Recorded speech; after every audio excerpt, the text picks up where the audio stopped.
Hey guys, so I wanted to talk to you today about why Arbonne is such a good option for people in the arts. I am a fine artist. Um, it's such a strange term, fine.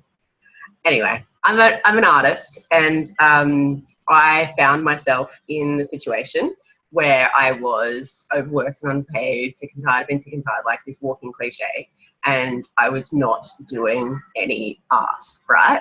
So I tend to say, and excuse my language in advance, I was a bullshit artist, because if you're not doing it, you're not practicing it, how are you an artist still, right? And so some of you might be feeling like that.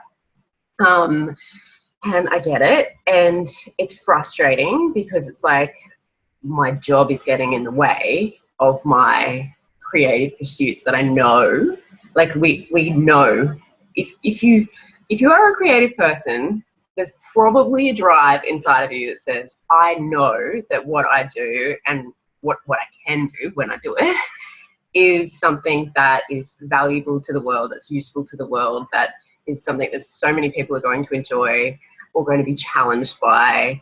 They just need to see it. They just need to get, like, it needs to be out there in the world, right? And I need to be doing more of that. So it's like a career. It's like this God-given, like, pursuit. You just have to follow that path, right? And it's a real tug to be working in a job and wanting to pursue your passion and not having a bridge.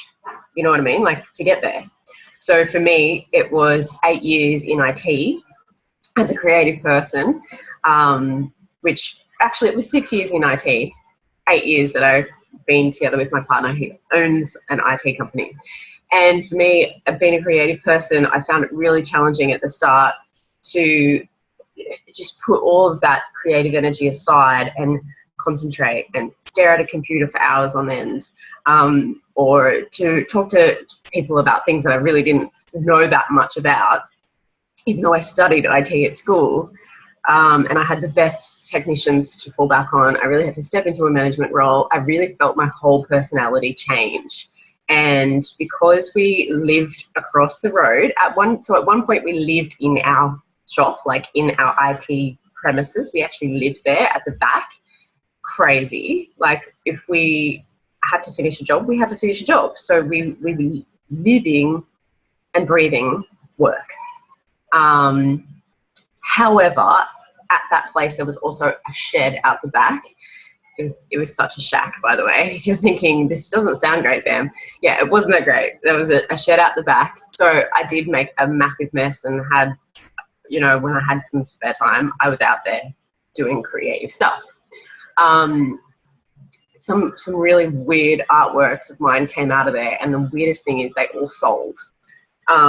It's so funny when you think that something is just like, no one's ever going to get that, no one's ever going to like that, and then that's the first thing that people want. Really weird. But I digress. And then we lived across the road from another shop that we had, so we were always there. And like at midnight, I'd be working on websites for clients, or you know, trying to figure out this new system for whatever this other customer wanted. And it just left very little time for me to be creative. And if you're feeling like that, I highly recommend that you stop for a second. Just because your life is important, and your bosses or your clients in your job can freaking wait, because it's soul destroying to not be able to fulfill your passion. And if that goes on for a long time and you start noticing that your personality is changing and that things just aren't going the way in your life that you hoped that they would, I mean, now is such a great time. I'm actually recording this, what is the date? I don't even know.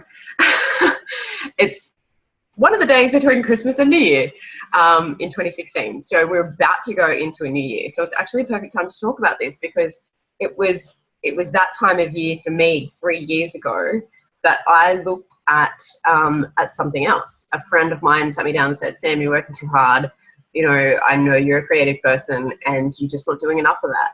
And, you know, you're a hard worker.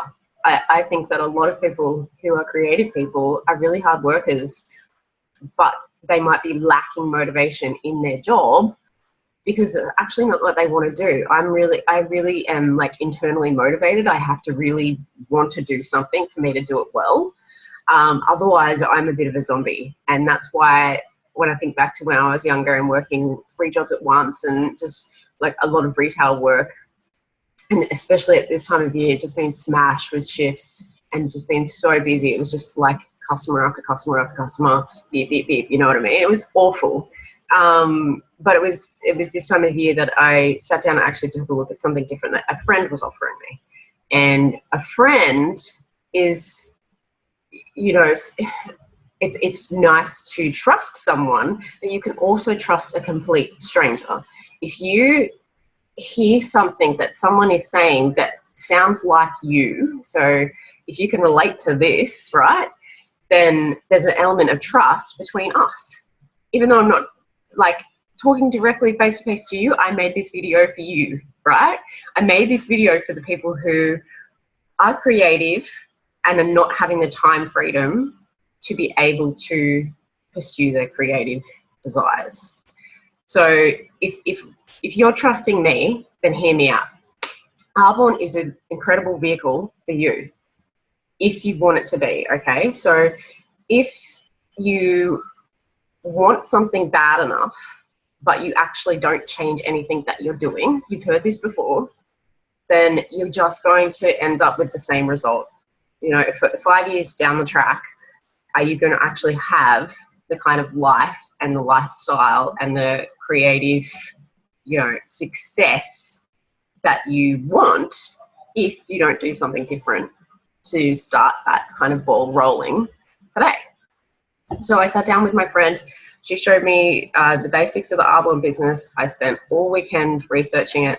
And on the 7th of January, I started my Arbonne business in 2014. So now is a great time of year to take a look at something like this because it propelled me, that momentum that you get from new start, new chapter, how's your life going to go this year? It really propelled me to hurry up and get it done. Okay, so that's the thing about network marketing businesses. You can like find the right model for you, find something that suits you. I absolutely love Arbonne for the fact that it's a whole product range around health and wellness, you know, and that's not too broad. It's not like car oil, you know, it's not everything from skincare to car oil. That's just too much. So for me, it's a nice capsule range of stuff that people have to use anyway, and stuff that I have to use. Like, I love makeup. I come from a dancing background, so I was always putting makeup on for that. I am into health and wellness because I like to stay fit and healthy. I like to feel good, right? And so when I realized what nasties I was putting on my skin, and this was prior to Arbonne, I was using all these different brands and trying to find something that worked for me, that actually worked for wrinkles, because I was about to turn 30, right? And I was spending so much money on crap that, you know, smelt nice, or it was all natural and organic. Not really, like really. A lot of those labels are so false, and I was just wasting money. So I wanted something that was all of those things, but also that worked for my skin and that I could actually get behind and recommend. But more than that, and the thing that actually got me excited when my friend showed me the Arbonne business model was I wanted money to be independent of my job, to say sayonara to the job, and to have that bridge built from where I want to be to where I want to go, right? To be able to be a full-time artist if I wanted to, or a part-time artist, you know, and not anything else, you know, part-time artist and full-time traveler. You know, that's the ideal for me. And so within 9 months, I really hustled and I built my business in Arbonne, which for me was natural. I think a lot of creative people are like this. I have an introverted side when you first meet me, but when I am excited about something, or I'm excited for you, or when I have something that I'm passionate about, or I get to know you, then I'm going to start to share a lot more with you. And so it's quite easy to start talking to people very naturally. There's no sales hype or scripting, you know what I mean? Like, there are scripts you can follow if you want to do that, but there's a lot of things that just come naturally to someone who's doing it for a very clear reason. And my reason was so clear, like, get from point A to point B as fast as you can. And so I did that. And so in November of that year, I qualified for the 3rd level of success in the Arbonne business model, which is called Regional Vice President at the Mercedes-Benz level, right? So I got this amazing car, this beautiful white Mercedes-Benz. I still pinch myself, like, did I just earn that? That's incredible. So I get $1,100 a month towards that. And at the Regional Vice President level, and I urge you to check out the compensation plan. I'll put the link below. But it's about $10,000 a month in Australian dollars, right? At that level. So you can imagine I pretty much quit. I quit my job with my partner within 6 months of starting the business. And at the end of that year, got my white Mercedes and built a team from there.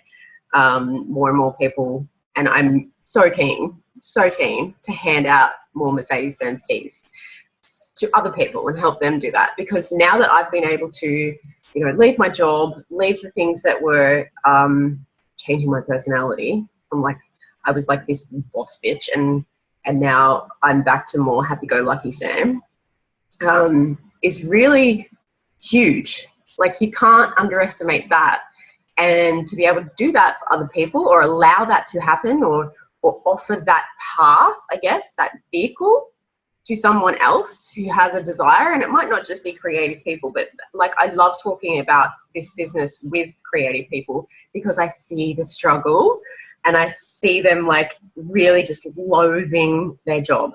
I see them getting hurt by people that they work with, or the circumstances around their job. It hurts them to not be able to spend the time on the thing. It hurts them to miss opportunities, you know, because you can see other people in the creative industries and whatever like niche that might be for you, whether it's art or dance or music or theatre, whatever.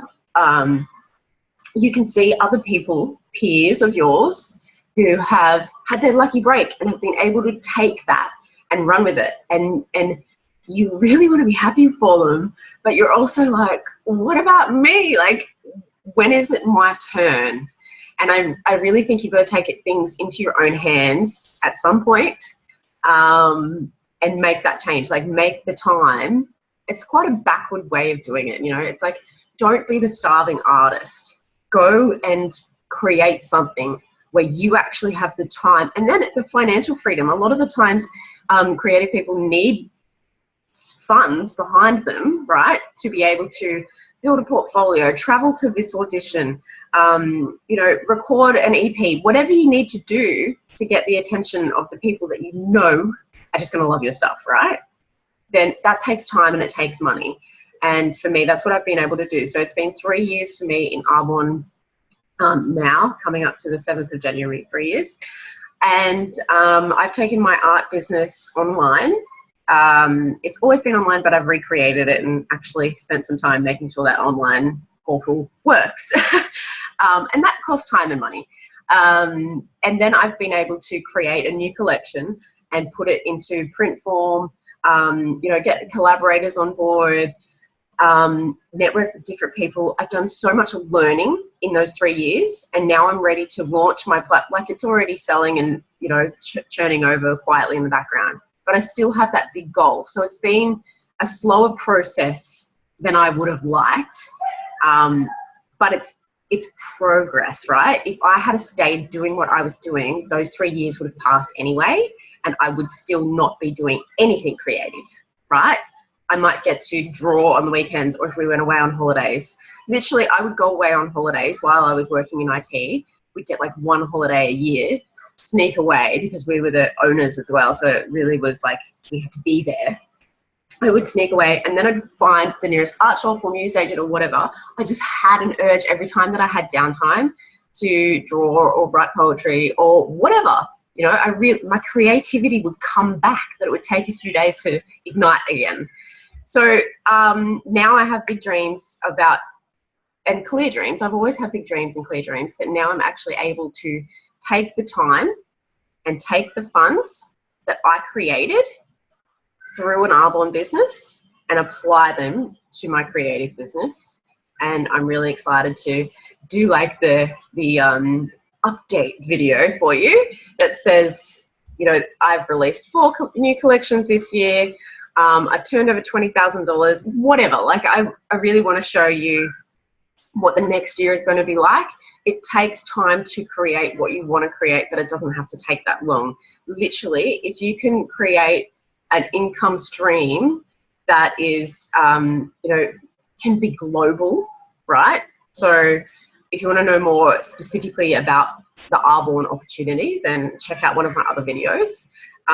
But it's a global business. So if you need to travel creatively, you can actually run your creative business or your creative pursuits and your Arbonne business at the same time in some of the countries that you might be traveling to. So that's really cool. But it's something that you can work around your creative life instead of like living to work. You get to actually live. So it's really something to think about for anyone in the arts, for anyone in general, but I'm very passionate about talking to people in the arts about this.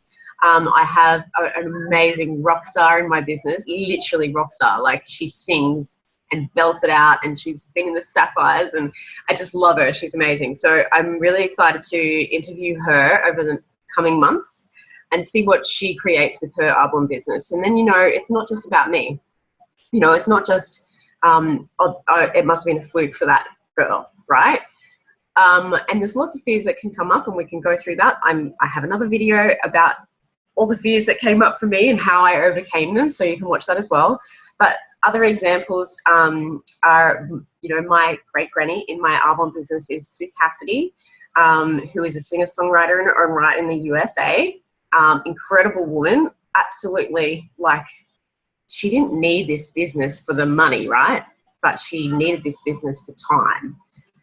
So take a good look at some other examples of people who are doing this business. We have doctors, we have lawyers, we have stay-at-home mums, and we have rock stars, right?